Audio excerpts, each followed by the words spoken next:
karahasan at pang-aabuso.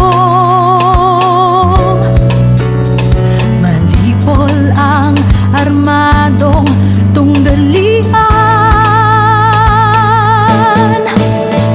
Tumayo, sumigaw, ikalat ang balita. Pantay-pantay lahat, walang pinagkaiba. Nararapat na ipaglaban ng tama. Ang susi ay nasa atin, kababaihan.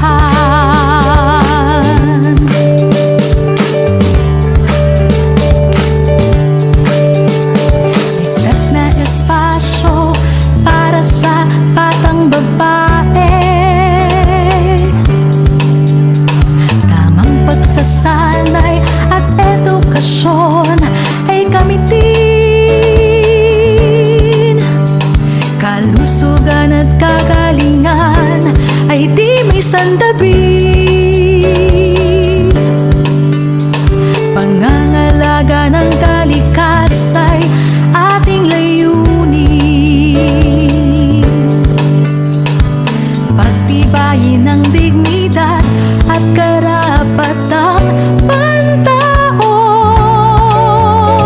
Malayang pagdedesisyon at kapangyarihan.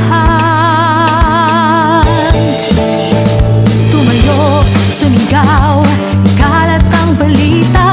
Pantay-pantay lahat, walang pinagkaiba.